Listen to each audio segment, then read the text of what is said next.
I'm not saying I have a very long and lengthy list of lovers and love experiences and umjolo track record, but I have kind of experienced enough to give y'all a bit on in my lessons that love has taught me, lessons that I've learned through love, and a few of the things that I've seen, and encountered while in pursuit of the frog prince who just turned out to just be the frog and no prince.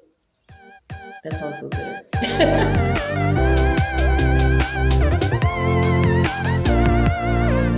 From the Nani Goldies, I'm filming this deep into sinusitis and just suffering the most, but trying to get this content out there because it's Lovers Month and I like things. And the one conversation I will never want to stay out of is umjolo. Like, angithandzi bafana. Oh my gosh. Okay.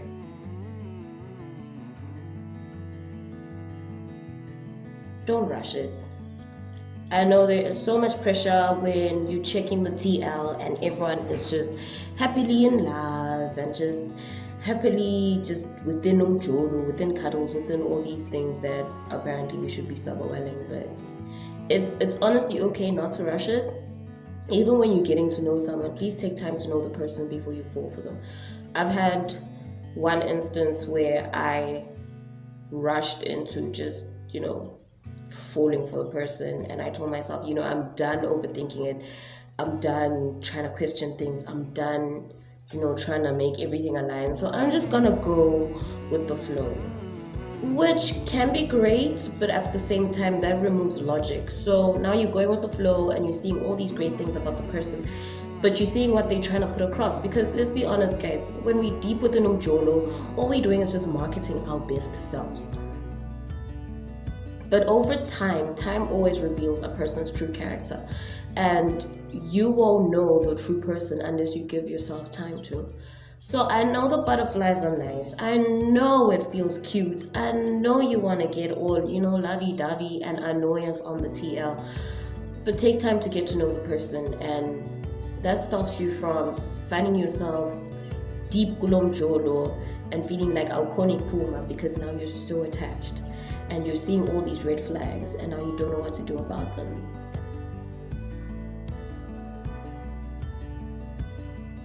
Guys, I think we really need to start matching the people we date against Corinthians 13.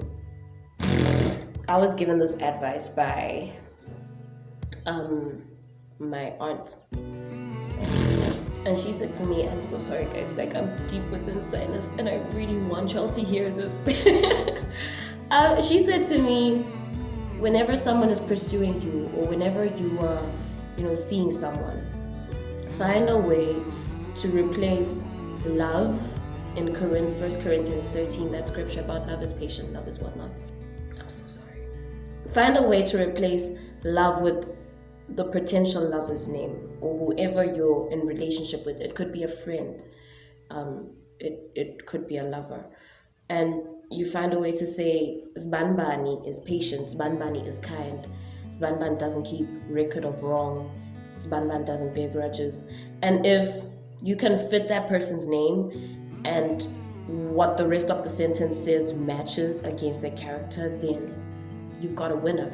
But if you're like, Banbani is kind, and you're like, but he talks down on me, like they don't treat me very well, they just, they're not very kind towards me, then that should be like the red flag flashing.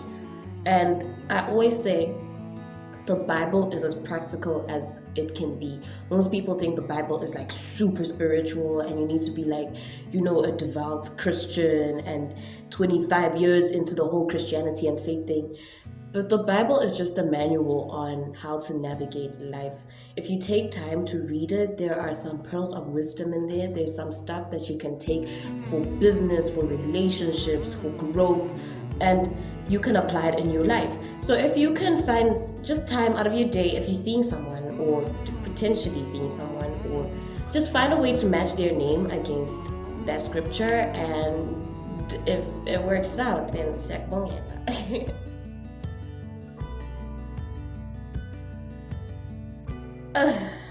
Your default setting isn't always right.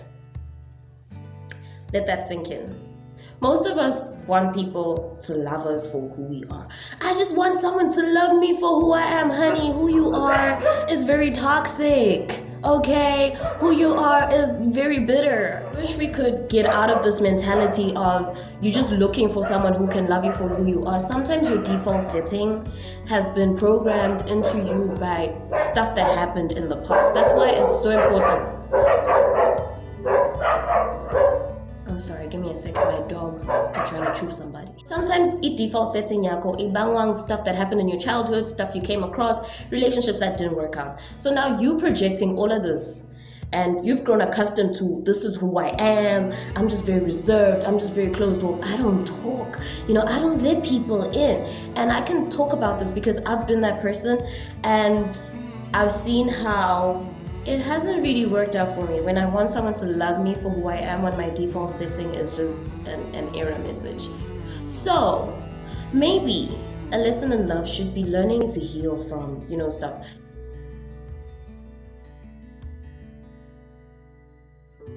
We talk about this a lot, about you can't give of what you don't have. So now you're out here seeking for someone to give to you what you are seeking in yourself, when you should just be trying to fill yourself up so you can complement each other.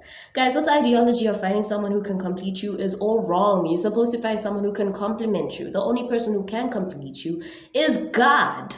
Okay? Okay. All right. Yeah. So one hole and another hole coming together, okay?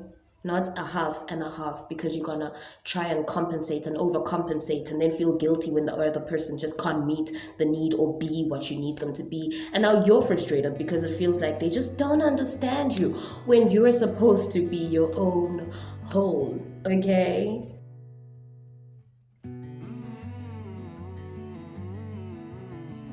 It's okay to be on your own. I know it's not popular.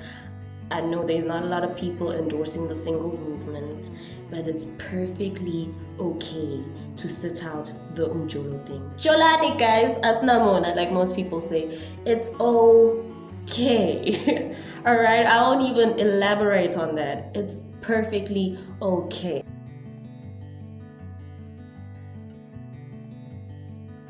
Please pay attention to red flags. Please, please, please, please, please do not ignore red flags, because red flags tend to come along with your gut feeling. And now you're thinking, maybe I just have some gas, or maybe the flag is kind of pink. It ain't really red, Maybe we could just color it white. Don't ignore a red flag, okay?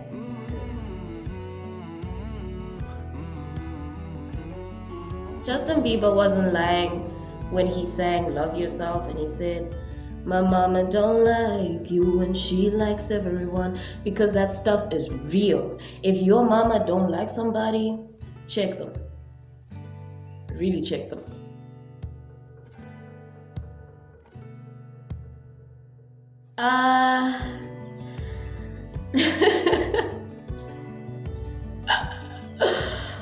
Oh my gosh. You're not always right. And sometimes you have to compromise. And sometimes you have to apologize. And sometimes you have to be the bigger person. And all of these things come with maturity and understanding and growth, There are some scenarios in relationships where you will have to be the bigger person. And I know, it sucks.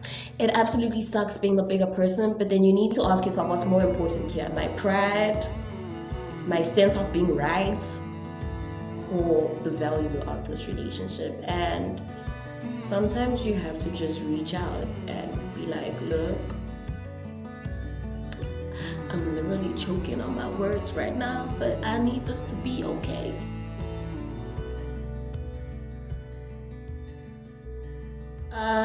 Maybe some people only get one chance. And I'm speaking to the people who have a reserve of chances. They're just waiting, like a whole basket of chances to give out, and you're like sitting on your fifth chance and you're wondering why they won't change. Some people just don't, and that's a hard truth. But some people are what they are. It is what it is. What you get with them is just what you get with them, and it just really doesn't get any better. And by putting yourself in a situation where you believe them every time they say they're sorry or every time they want to work things out, places you in a position where you undervalue yourself and you deplete your worth. Sometimes you just gotta say no and just let some people get one chance.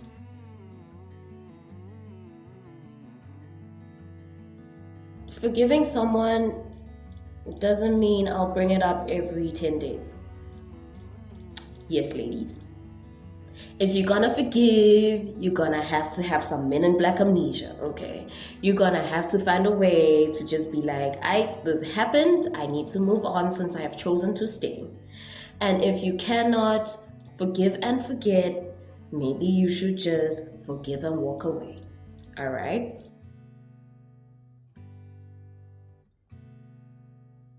This is a lesson that I had to learn through my relationship with my dad and my relationship with my brother. And that is, forgiveness isn't for them.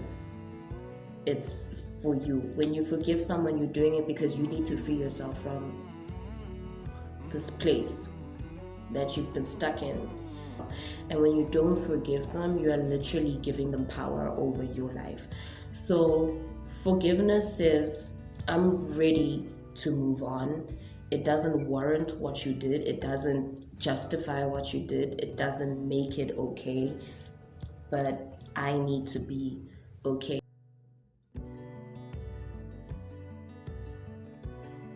Listen, you gotta be super mindful of who's speaking into your relationship.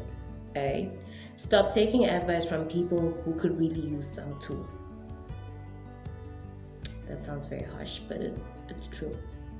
You're busy taking advice from people who can't do what you are asking if you should do. And now you're wondering why.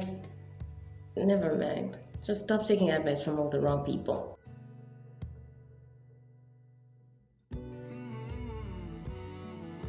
Love at first sight does exist.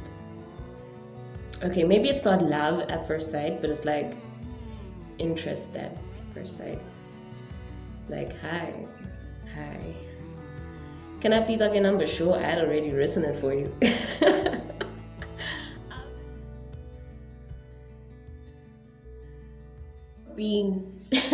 I was such a gone girl, guys. I was such a gone girl. I've always been the type of person, it's like we just watching very sexy men kick a ball around and try and score. But I was such a gone girl that I was like, I'm gonna learn this thing and I'm gonna enjoy it. And I think that's a lesson about how deeply I love. And I remember I tweeted about this and lots of other people joined in on the conversation and they were like, Yatini, next time we should do better. We shouldn't be such gone girls. Nah, same energy, guys. Don't let bad experiences change how you love. And that's the lesson.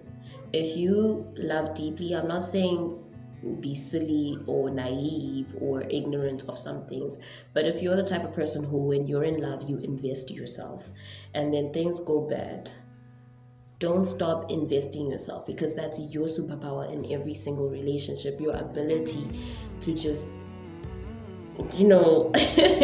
be a God girl. So if you're a gone girl, it's okay. It's okay. Just be mindful of who you're a gone girl for. Take time to know that person. Like I said, take time before falling for the person.